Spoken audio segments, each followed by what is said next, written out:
Broadcasting from the business capital of the world, this is the Podcast Business News Network. It is a diagnosis that is often given out, and a lot of people don't really truly understand it when it comes to our mental health. I'm referring to borderline personality disorder. There's a lot that goes into that when somebody makes that diagnosis, and we're going to look deeper into that today. We started a couple of weeks ago. We're going to pick up where we left off with somebody that offers psychotherapy and support for those struggling with all different types of challenges, from BPD to trauma and so much more. She's amazing. Her team is amazing. I'm talking about Marinela Trickett, who joins us back here today. How are you doing? Oh, hello, Steve. Doing very well. Thank you very much. Every time I feel such a sense of gratitude for the opportunity to speak about human suffering and to opportunity to destigmatize human suffering. And maybe a little bit more every time we meet. And it's So, important that we talk about this because I'm yes, hearing more and more people diagnosed with BPD. Part of me wonders if it's just a label because the practitioner doesn't really know where to go with it. Yeah, I mean, I think you might have BPD. Um, it's to me sometimes like a non-committal diagnosis. You're kind of in the middle of trying to make a decision. But as I learned from you last time we got together, Marinella, there are 9 different criteria for diagnosing BPD. We talked about 3 of them last time we got together. Can we recap those 3 and then move on from there? most definitely. And yes, Steve, all of the above. When we suffer and we seek help, sometimes the nature of our suffering presents in rather disorganized fashion. I mean, if we're not in suffering, everything will be rather organized, or at least to the containable level. So BPD is this um, so stigmatized label, if you will. Even many practitioners shy away from it because of that, because it's so over-compassing. Disturbance in functioning in a few areas, such as affect, cognition, behavior, disturbance in the self-image, and interpersonal relationships. These are kind of the 5 areas, and you see how broad that may be on the first glance. But then we have those 9 criteria that we have organized people who struggle with BPD in their presentation, in order to help with recognition and in order to help with the healing. Hmm. So we spoke about the first 3. I am following just the DSM order for those of the listeners out there that may be familiar with it. The first criteria we spoke about last time was these frantic efforts to avoid abandonment, and the areas of behaviors that people struggling with BPD kind of will find themselves with or employing to avoid abandonment. Abandonment will be perceived or real. For the person, all of it is real, absolutely. The second criteria is this a pattern of unstable interpersonal relationships. We use the kind of the dynamic black-white, hot-cold, these unstable interpersonal relationship where a person oscillate between idealizing someone and devaluing them, kind of very quick jump with a trigger. And the third criteria we spoke about last time was identity disturbance, that unstable sense of self, that when the person struggling with BPD who fit that criteria, they will say, hey, I feel like a chameleon. When I'm with this person, I'm like them. When I'm with that person, I'm like them. I internalize their characteristics, if you will, their likes, dislikes, and preferences. And today, I would like Steve to continue with our conversation, perhaps bringing 3 more criteria to speak a little bit in detail about those. So, quick question before we dig into those. the number one, or number one, I don't know if they're any necessarily in any order, but number one on the criteria that you mentioned was fear of abandonment. Can that often show up as something else, like let's say dependency on alcohol? And the reason you're doing it is to hide the fact that you're afraid of being alone. I'm going hypothetical here, but I'm wondering if somebody outwardly would say, I have a fear of abandonment. Now I'm going to drink. They might not even know that it's that fear of abandonment. They just decided to have alcohol. Does that make sense? Well, that brings us exactly to criteria number 4. Oh boy. I don't have that list in front of me, that I just wanted to ask that question. Okay, let's go.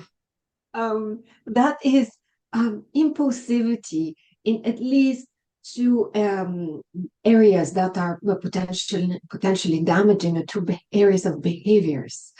So, impulsivity in, for example, using substances, impulsivity in sexual behaviors, people jumping into relationship a wee bit too fast, too soon, without consideration of protection. Impulsivity, for example,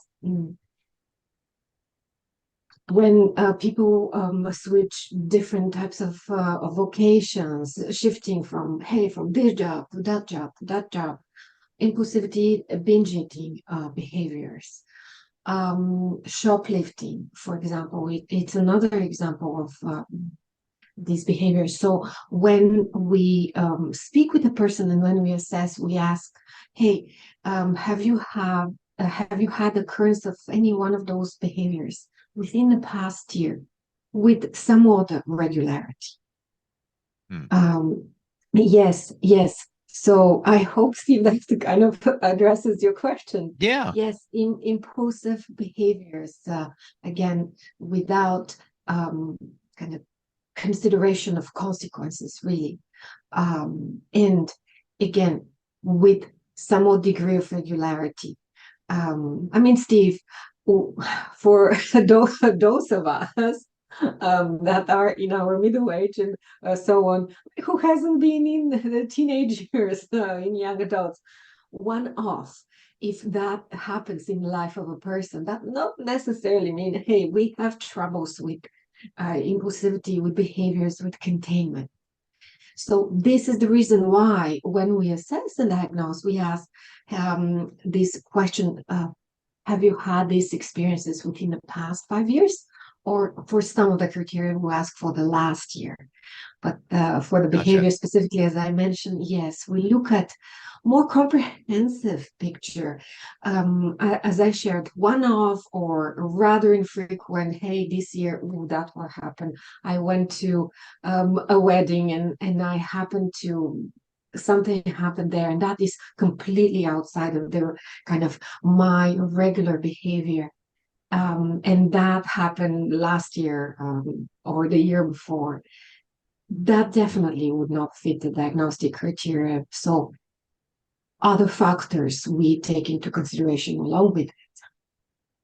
So with that, you very, very astutely pointed out, hey, if I had experienced abandonment, we spoke earlier how BPD comes to be natural biological higher emotional sensitivity paired with invalidating environment, and that being abandoned within one's own experiences as a child definitely creates that sense of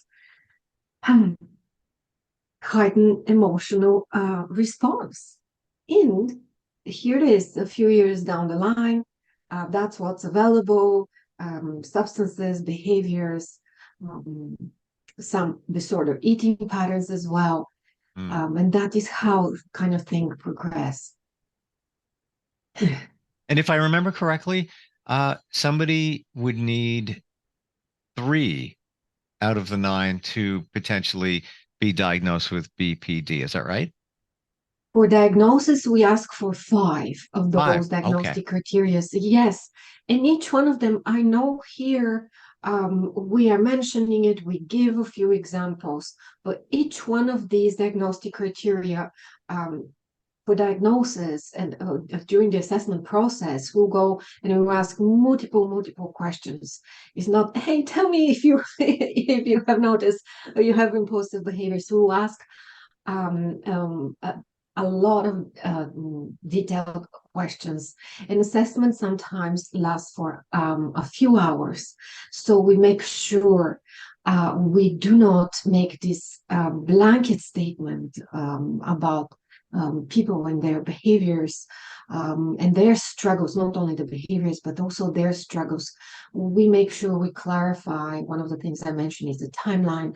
We make sure we clarify because, for example, if I may skip from 4 to 6 and I will return to number 5 again, I'm just following the order of DSM-5. Number 6 of that agnostic criteria, according to the DSM, is this affective instability due to this reactivity in the mood. Earlier, we had a question regarding the difference between BPD, borderline personality disorder, and bipolar disorder, as they are so misdiagnosed. And reactivity to mood is one of the kind of differential diagnosis, if you will. Example where we ask all of those many clarifying questions, because the difference is with BPD, we have this reactivity, affective instability, really. They're triggers. They're often, and triggers are those internal, external, internal in the form of thoughts, some occurrence that happen, event in a person's life, and they are fast and they are sporadic.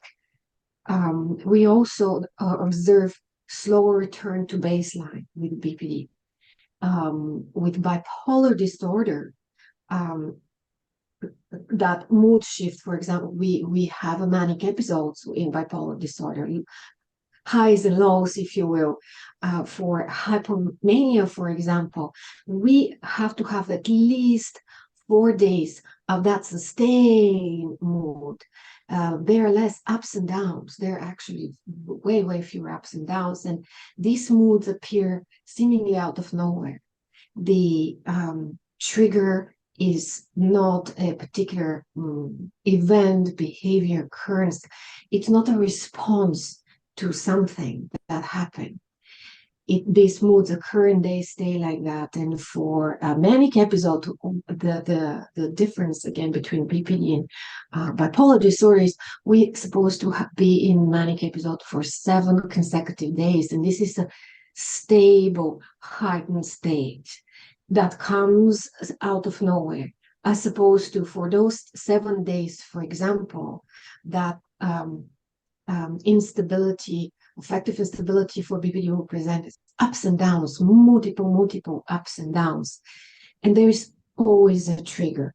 And also the severity of that instability is will differ, if you will. So I do hope that brings a little bit more clarity for our listeners out there who earlier we had a question about BPD and bipolar as they're misdiagnosed precisely because that market mood instability, if you will. However, when we go into those clarifying questions, picture appears that differentiates both.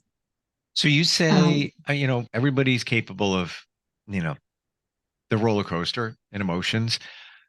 It has to be of one of the 9 or some of the 9 sustained Yes. for 4 days of that behavior, whatever it might be.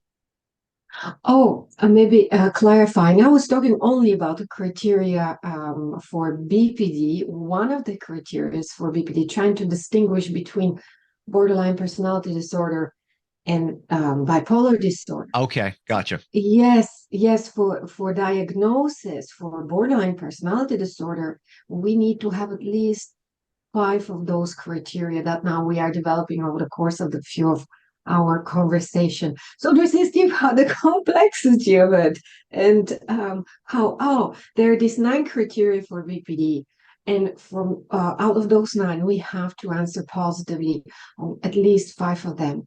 And I was just clarifying, bringing a little bit differential diagnosis about one of the criteria, which is that mood instability that so often is being misdiagnosed with bipolar disorder. Gotcha. Okay, Yes, now I understand. yes, Yeah. yes.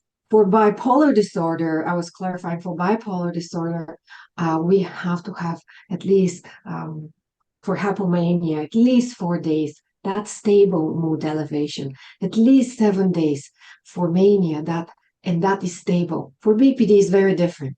So just, I do hope that we're bringing that Yep. clarification between bipolar disorder and BPD. Also, people who struggle with BPD, they feel most of the time, they feel so misunderstood, abandoned, betrayed, grief-stricken, humiliated, panicked, terrified, being a complete failure, and all of the above, if you will, in terms of their internal inner world when it comes to mood, and with the higher emotional sensitivity triggers present themselves, and they often kind of go with those spikes of Gotcha. emotional instability. In Yes. in your experience, does it happen somewhat frequently where somebody is diagnosed with bipolar, but they really have BPD? Does that happen? I have seen a fair amount of people who struggle with BPD. Um, And yes, they're given the label bipolar disorder precisely because of this mood, very quickly mood shifts that happens. Multiple reasons for that. The outcome or the consequence of that is that people will be prescribed, for example, some psychotropic medication targeting bipolar disorder. And honestly, Steve, I have seen people who for 20 years and more would take different medications that do not really target the source of their struggle. And they will be wondering, what is wrong with me? And why is this not getting better? And what's going on? And that the nature of their struggle will become higher and higher and higher elevation and confusion and disorganization, precisely because of that affective instability that present in both. And when we have not done more detailed investigation, if I may put it like that, Mm. regarding the nature of that affective instability, when we have not done differential diagnosis, I have seen that multiple occasions. Absolutely. Hmm. So we're up to 3, 4, 5. Are we up to number 6? We are to number 6. Absolutely. That is, again, just a reminder, I'm following the DSM order. In the DSM, this is number 5, which is those recurrent self-harming behaviors. That is one of the criteria that clinicians often kind of look for. Hey, if you have self-harming behaviors, well, okay, this is your label, BPD. And on the other hand, the reminder also for diagnosis, only 5 of those 9 are needed. And many people who will fit the actual diagnostic criteria for BPD do not have that. However, returning back to those self-harming behaviors, the more common one is the cutting. And Uh, yes, yes. that's actually one of the criteria. Self-harm. Yes, self-harming behaviors, yes, are is one of the 9 criteria. And cutting is the most common one. We see also array of other behaviors such as headbanging, for example, asphyxiating, drowning, jumping from high places, um, harming oneself in some way. And more often than not, the person struggling with BPD and with that particular behavior will express not a desire to perish, but desire to stop their suffering. And or refocus it. So or some in those situations say, I'm so numb, I don't feel anything. Engage in precisely, self-harm so that they can feel something. absolutely. Hmm. I have a question based on where we're at here. What if somebody has four of the criteria? I'm just going anywhere, picking this out of the sky. Four of the criteria, and let's say number six is self-harm, but they used to, do cutting. Haven't done it in, I don't know, a year or two, but that did happen in the past. But they have four. Would that qualify, or do all five have to be happening right now? Well, Steve, the most important is the person in front of us, whether diagnosis is most important thing for them. As we touched on in one of our past conversations, for some people, diagnosis is very validating. Hey, finally, finally, there is a label with you. I'm not alone in this boat, and finally, I'm going to find more targeted treatment and help. For other people, label does not help in terms of treatment, in terms of help, in terms of support. So this is the most important thing, speaking with the person in front of us. Sometimes we speak about threshold, sub-threshold. Sometimes we speak about traits because we also will see people who will exhibit. We use in terms of categorization 0, 1, and 2. 0 is the person does not endorse the criteria. 2 is like, yeah, that's me. And 1 is kind of in between. So we see sometimes we'll have people endorse 1. Okay, I see myself, and not with that severity, not with that frequency. So we have this permissive language, such as sub-threshold, such as, hey, tell me what is most important and most validating for you, so we can start working together in support. And if someone has had troubles in the past 2-3 years with the behavior, that we have seen this steady decrease to eliminate those behaviors, that will be a fair indicator they're doing something very adaptive. And that's why we are here to support people struggling with behavior. So various degree of severity, to support them, to help them, for people who have been working for some time, to continue that and to hold space for them. You're not going to believe this, but we're out of time. We Wow. didn't even get to we didn't even get to 7, 8, 9, and 10. So maybe we circle back on that. But yeah, we're definitely out of time today. Wow. Wow. I guess a lot of this takes explanation. You can't just read a list because there's more involved in it. Marinela, how do we find you? I know you and your team. This is what you do to help and support people going through challenges, even trauma. How do we connect, make an appointment, ask questions? Yes, Steve, absolutely. This is what we do. And I'm here. We are here to attempt to destigmatize, to say, hey, which one of us has not experienced any kind of struggles here and there in our life? And we are here to support and to open the conversation. How do we open that conversation?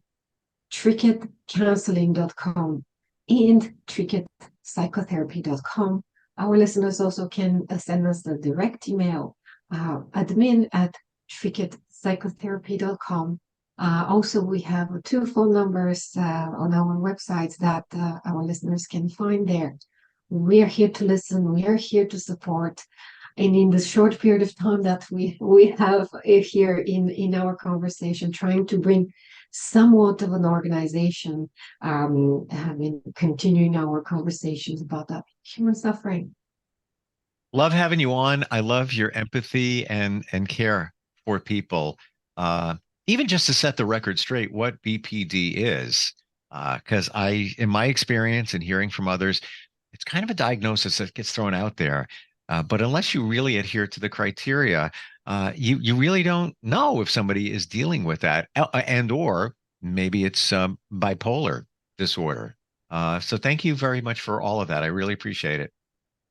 Thank you, Steve. Or it is absolutely not a life sentence. If I may leave our listeners every time with that, it is not a life sentence. When we clarify the nature of our suffering, that's when we can find that support that will help with that. And there is support and there is help. And I have seen the resilience of our human spirit and humanity. This is why I'm so hopeful. Thank you again for being here. Appreciate it. Thank you, Steve. Have a wonderful week. You too. We'll be right back. Are you looking for even more of the podcasts and hosts that you love? The Podcast Business News Network is proud to announce that you now have even more ways to listen live. Check out the MyTuner Radio, online radio box, and Simple Radio apps on iOS and Android, or find us online. Search for Business News Network on mytuner-radio.com, or search Podcast Business News Network on streama.com and onlineradiobox.com/US. Take your podcast on the go and don't miss a minute of the action.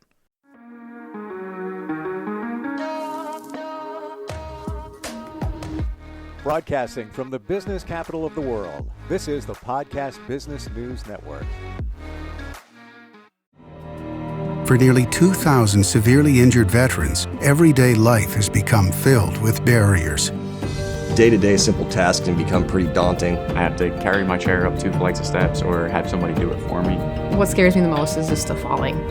When I'm struggling with my house, I think, to have that one great barrier just knocked down, it's crucial. Home for Our Troops is a wonderful nonprofit that builds a mortgage-free, fully adaptive, handicap-accessible house. And there's no catch. It'll be our very first home that we've ever owned. This is a game changer. This is where your life begins again. We need you to join us in completing this important mission. Please visit hfotusa.org and help build homes and rebuild lives. Because of you, everything's going to be okay.